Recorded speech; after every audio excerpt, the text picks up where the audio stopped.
महिला अबला नहीं, महिला अबला नहीं, अबला नहीं, अबला नहीं। शक्ति का नाम ही नारी है, शक्ति का नाम ही नारी है। अबला नहीं, अबला नहीं, सबला है। कोमल नहीं, जोर नहीं, कोमल नहीं, जोर नहीं। देश की शक्ति, नारी शक्ति, देश की शक्ति, नारी शक्ति। अबला नहीं। सबला है। न्याय दो, न्याय दो, न्याय दो।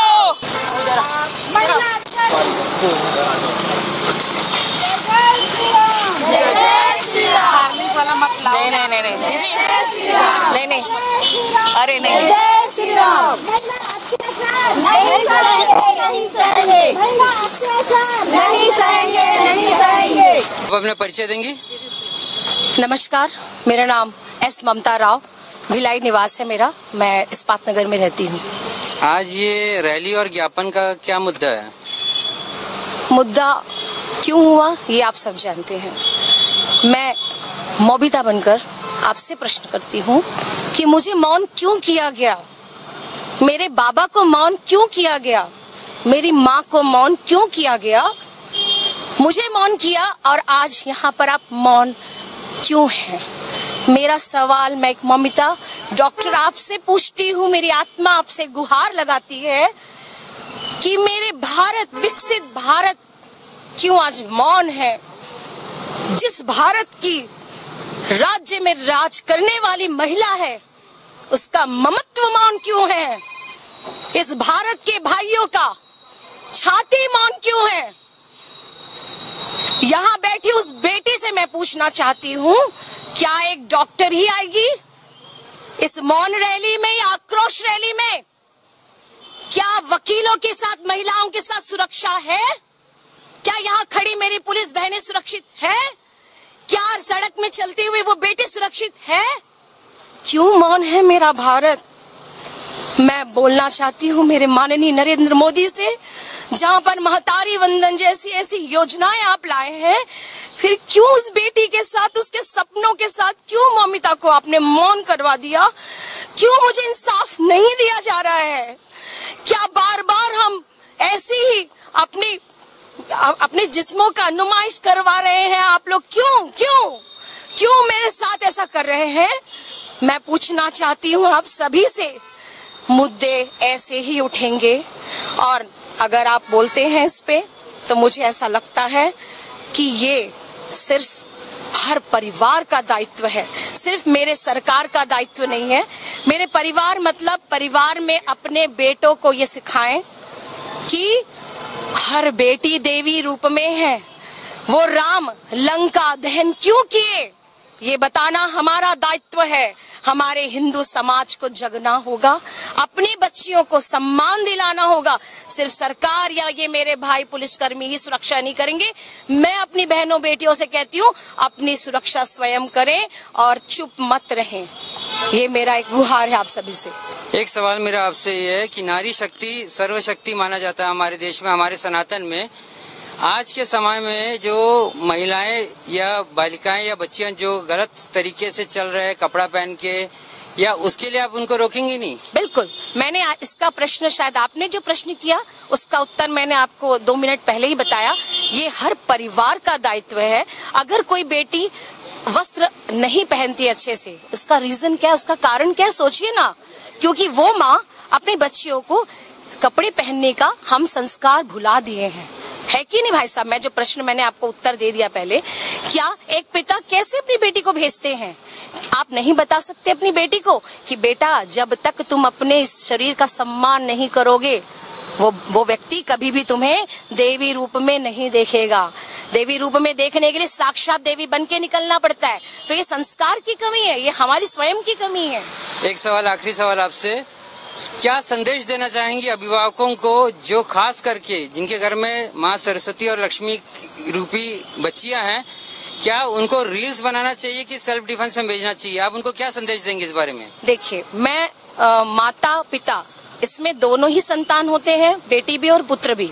तो बेटियों को सिखाएं कि वो स्वयं की सुरक्षा करें, अपने वस्त्र पहनने का, सही परिधान पहनने का चयन करें। ये मेरा भारत है, ये हमारा भारत है, जहाँ पे हमने हमारी वेशभूषा, अगर मैं इसे पहन के अगर बाहर चली जाऊं तो मुझे लोग पलट के देखते, इस पे मुझे गर्व है। तो ये गर्व आप अपने बच्चियों में पैदा करिए। हमारे यहाँ पे बड़े बड़े अक्षय पात्र हैं, ऐसी जगहों पे लेके जाइए ना। आप क्यों अपने बच्चियों के से वस्त्र पहनाते हैं? ये बेटियों के लिए।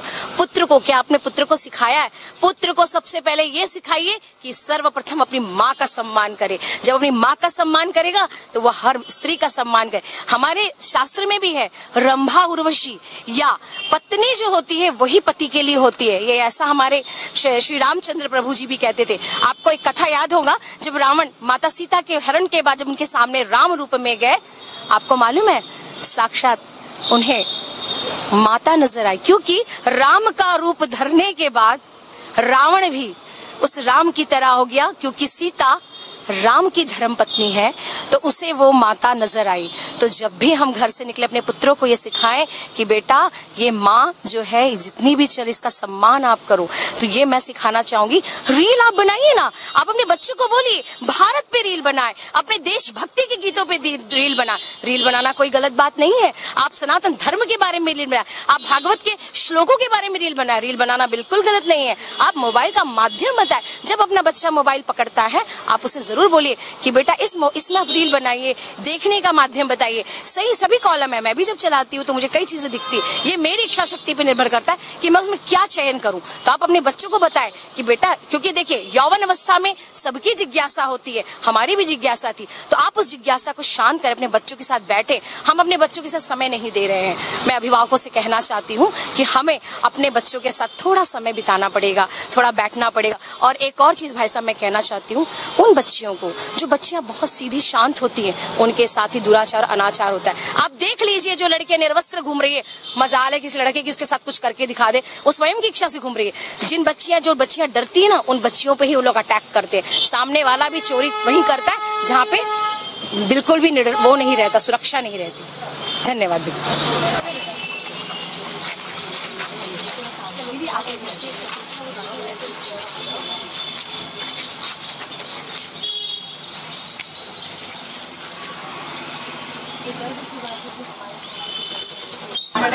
लेकिन हमारे छत्तीसगढ़ में भी कोई कम केस नहीं हो रहा है। मतलब बंगाल की घटना के बाद भी इतनी सारी घटनाएं हुई हैं। ये जब घटनाएं जब होती है तब और ज्यादा होता है। घटनाएं तो होती जा रही है, सबसे बड़ी बात हो रही होगी, हर घंटे हो रही होगी, जो हमको नहीं पता। इसमें एज क्राइटेरिया नहीं रह गया मैडम। आज 55 साल की महिला, 60 साल की महिला, 15 साल की लड़की, 5 साल की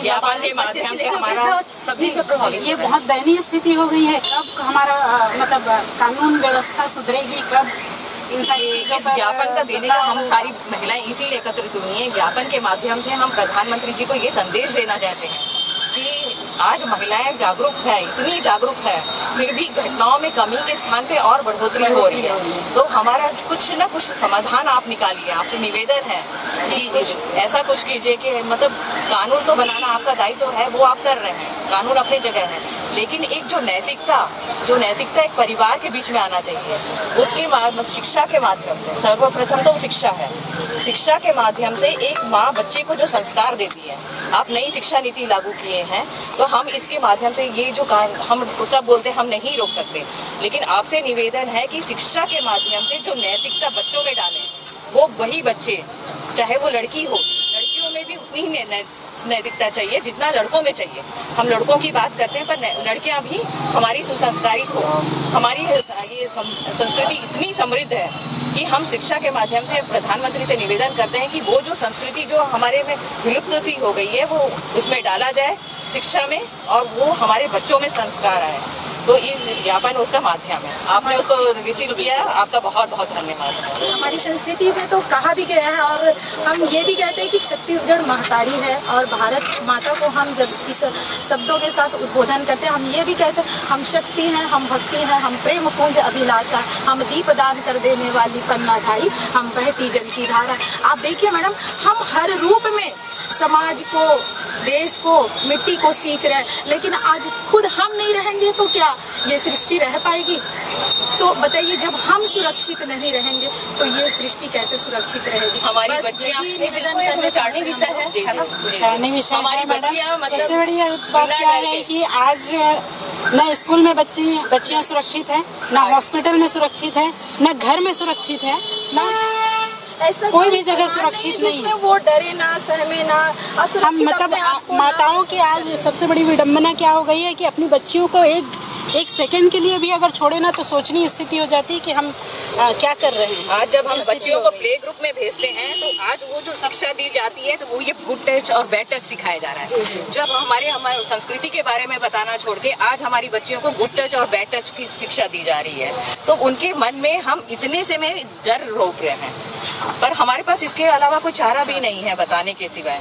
तो हमारा यही माध्यम है कि ये जो हमारा सब पूरी एक जनरेशन में जो डर समा रहा है, आपसे निवेदन है प्रधानमंत्री के आपके माध्यम से कि वो जो हमारे डर को समझें और उसका निराकरण के लिए कुछ ना कुछ उपाय करें।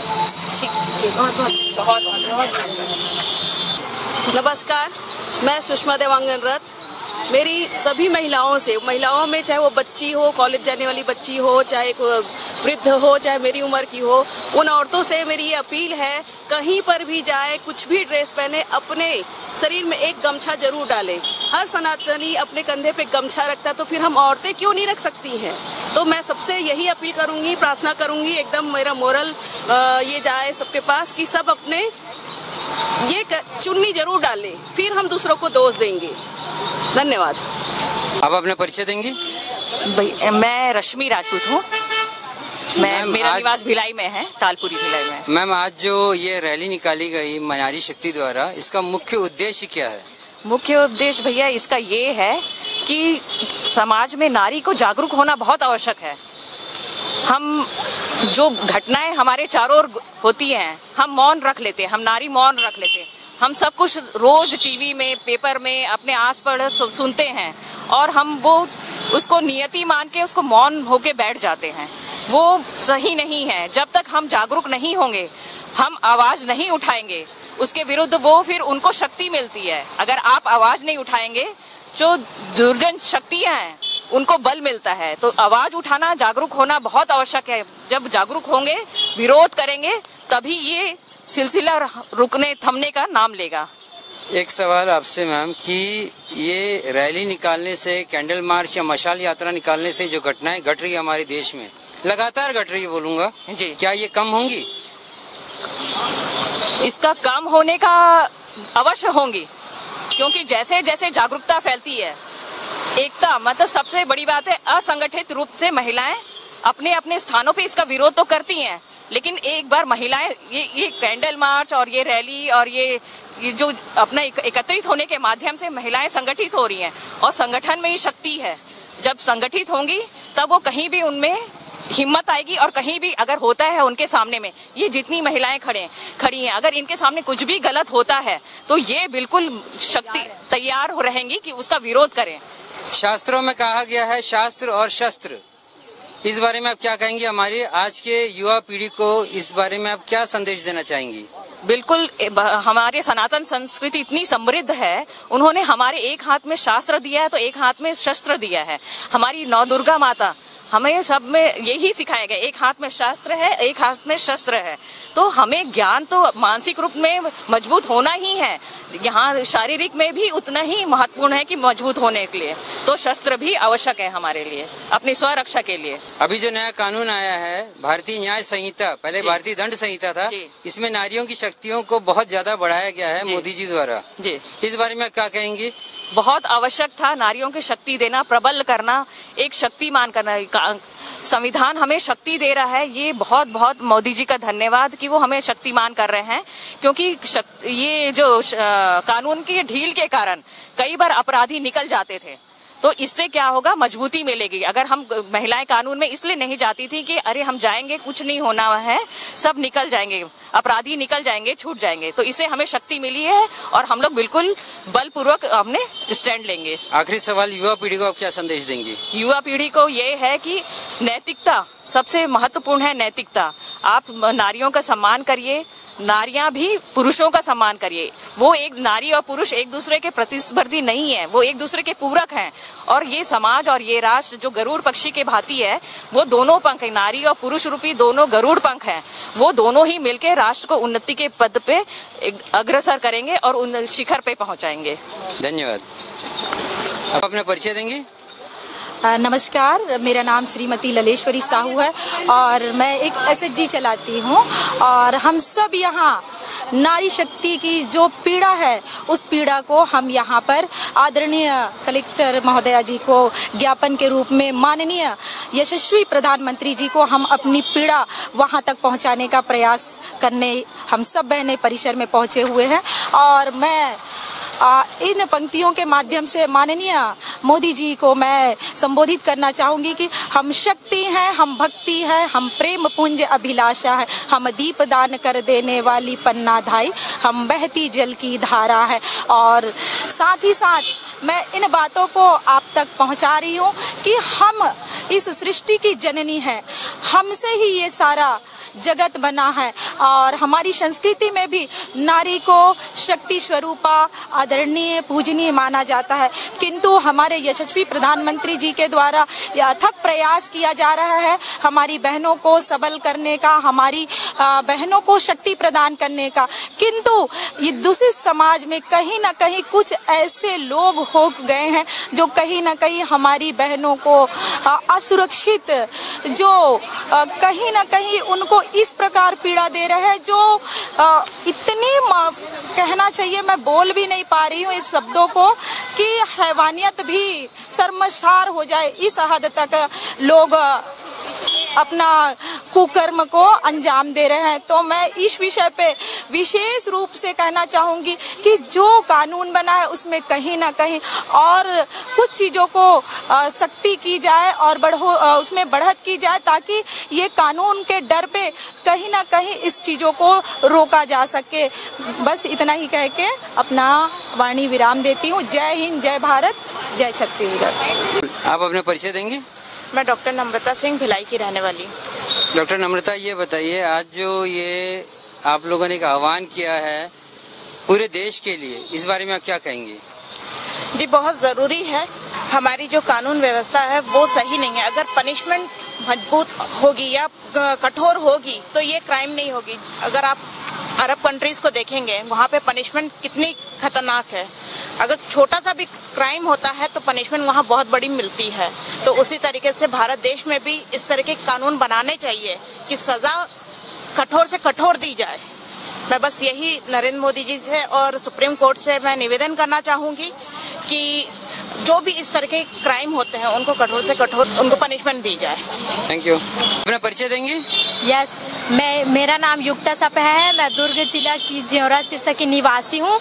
मैं डॉक्टर मौमिता के बारे में बोलना चाहूँगी कि उसके साथ बहुत अत्याचार हुआ। ऐसा किसी भी माता एवं बहनों के साथ नहीं होना चाहिए। मैं माननीय मोदी जी से आग्रह करूँगी कि ऐसा किसी के साथ भी ना हो। और ये भी कहना चाहूँगी, हमारे इंडिया में जो नियम कानून चल रहे हैं उनको बदलना चाहिए। चीन में क्या होता है, मेडिकल रिपोर्ट आने के बाद दोषी को मौत की सज़ा सुना दी जाती है। मुंबई में 4 घंटे के बाद उसको फांसी की सज़ा सुना दी जाती है। लेकिन हमारे इंडिया में ऐसा क्या होता है, 4 रुपए का 4 ठो मोमबत्ती लेके 4 दिन आंसू के रो लेते हैं, उसके बाद फिर कुछ नहीं होता, दोषी खुलेआम घूमता रहता। तो ऐसा नहीं होना चाहिए। माता एवं बहनों को न्याय मिलना चाहिए, डॉक्टर मौमिता को न्याय मिलना चाहिए। आप क्या कहना चाहेंगी आज की युवा पीढ़ी से, खास करके बालिकाओं से क्या कहना चाहेंगी? मेरा नाम एकता साहू है। मैं जेरा सिरसा की निवासी हूँ। बस यही कहना चाहती हूँ कि वो सब माताएं और बहनों के इज्जत करे, बस और कुछ नहीं, और उनको न्याय दे। बस आप क्या संदेश देंगे आज की युवा पीढ़ी को? मेरा नाम डॉली पांडे है। मैं जेहरा सिरसा की निवासी हूँ।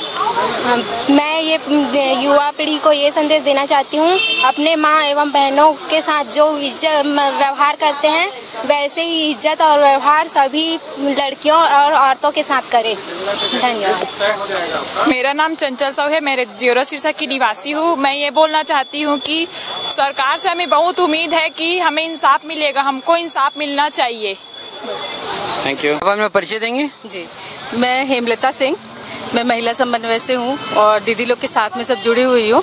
और यहाँ पर हम लोग कलेक्ट्रेट में ज्ञापन देने के लिए आए हैं।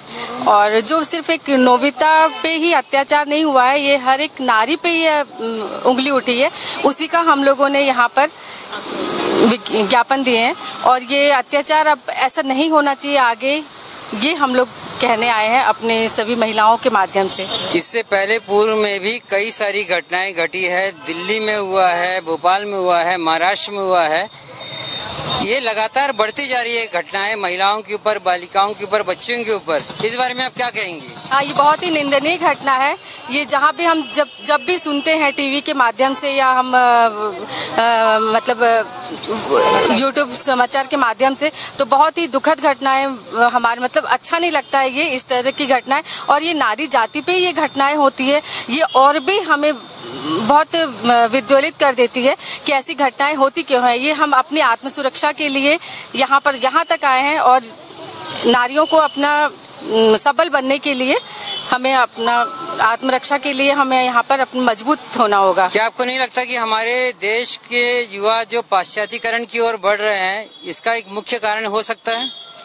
हाँ, कुछ कह सकते हैं इस तरह से, मगर ये नारी स्वतंत्रता पे एकदम प्रतिबंधित भी नहीं किया जा सकता है इन सब चीजों को। हाँ, एक माँ बाप को एक अपने घर से एक एक संस्कृति देनी पड़ेगी हर एक परिवार में। मैं तो कहती हूँ कि हर एक परिवार में ऐसी संस्कृति बच्चों को देनी चाहिए, ऐसी शिक्षा देनी चाहिए जो चार लोगों के बीच में जाए तो उन पे कुछ बुरी नजर न लगे या वो अपनी सुरक्षा खुद कर सके। इसलिए इस चीज को ध्यान देना जरूरी है। Thank you. शशि, आप अपना परिचय देंगे? आप अपना परिचय दीजिए। जी, शशि बंछोर। आज के इस कार्यक्रम का मुख्य उद्देश्य क्या था? कार्यक्रम का मुख्य उद्देश्य ये था, जो हमारी डॉक्टर बहन के साथ में अत्याचार हुआ और उसकी निर्मम हत्या हुई, डॉक्टर मौमिता देवनाथ बहन के न्याय के लिए हम लोग ये ज्ञापन को सौंपने के लिए हम लोग कलेक्टर मैडम के पास में आए हुए थे। एक इस लीक से हटकर एक सवाल करना चाहूँगा आपसे कि हमारे देश में पाश्चात्यकरण बहुत ज़्यादा हो रहा है, जहाँ एक और मथुरा और वृंदावन में विदेशों से लोग आकर हमारी संस्कृति को अपना रहे हैं, सनातन को अपना रहे हैं, और हमारे यहाँ के बच्चे पाश्चात्य की ओर जा रहे हैं। इस बारे में आप क्या कहेंगी? इसमें कमी हम में है। हम अपने बच्चों को नहीं सिखा पा रहे हैं कि हमारी संस्कृति क्या है, हमारा धर्म क्या कहता है। और बाहर के जो लोग हैं, जो दूसरे कंट्री के लोग हैं, उन लोग कम से कम हमारे धर्म ग्रंथों को पढ़ करके, देख करके सीख रहे हैं। एक होता है नकल करना, तो उन लोग कम से कम अगर वो चीज़ नहीं कर सक रहे तो नकल तो कर रहे हैं हम लोग को देख करके कि हमको भारतीय संस्कृति में सभ्यता है ऐसा करके। और हमारे ही यहाँ के जो लोग हैं वो ये नहीं समझ पा रहे हैं कि सभ्यता क्या चीज़ होती है। अब हमने परिचय देंगे। नमस्ते, मेरा नाम कलावती सिंह सरोदा निवासी हूँ। मैं ये कहना चाहती हूँ, कभी जो कलकत्ता में जो मौमिता कांड हुआ है, हमारे देश में विडम्बना ये है कि लोग अपराधियों को ज़्यादा सुरक्षित करते हैं, उनके सपोर्ट में करते हैं, और जो गुनाह जिसके साथ हुआ है वो ऐसे ही रहते हैं, न्याय पाने के लिए इधर उधर भटकते रहते हैं। तो लोग क्या है, इस बीच में जो अपराधी है वो क्या बच निकलते हैं, अपने जुगाड़ लगा लेते हैं। और अपने मोदी जी से यही कहना है मुझे कि देश में शिक्षा, स्वास्थ्य और संस्कार, ये 3 चीज़ में ध्यान देने से ज़्यादा अच्छा, ये जितनी भी प्रॉब्लम है वो अपने आप ही सेट हो जाएगी। हमें परिचय देंगे? मेरा नाम भगवती यादव है। मैं पावर हाउस में रहती हूँ। मैं माननीय मोदी जी से ये कहना चाहती हूँ कि कब तक लड़कियाँ सुरक्षित नहीं रहेंगी, तब तक लड़कियाँ सुरक्षित रहेंगे। मैं मोदी जी से यही कहना चाहती हूँ कि देश में सख्त कड़क कानून लाया जाए। हमारे छत्तीसगढ़ में भी ऐसे कई कांड हो रहे जो मौमिता के साथ हुए हैं, तो हमारे छत्तीसगढ़ में भी हुए हैं। तो मैं हर एक माता बहनों से यही कहना चाहूँगी कि अपने भाइयों को और अपने बेटों को ये समझाएं कि लड़कियों को माँ के रूप में और बहन के रूप में देखें। देश की शक्ति, नारी शक्ति, देश देश की शक्ति, नारी शक्ति, देश की शक्ति, नारी शक्ति, ममिता को न्याय दो, न्याय दो, न्याय दो, न्याय दो, न्याय दो, न्याय दो, न्याय दो, न्याय दो, न्याय दो, न्याय दो, अत्याचार बंद करो, अत्याचार बंद करो, नारी शक्ति जिंदाबाद, नारी शक्ति जिंदाबाद, We want justice, we want justice, we want justice.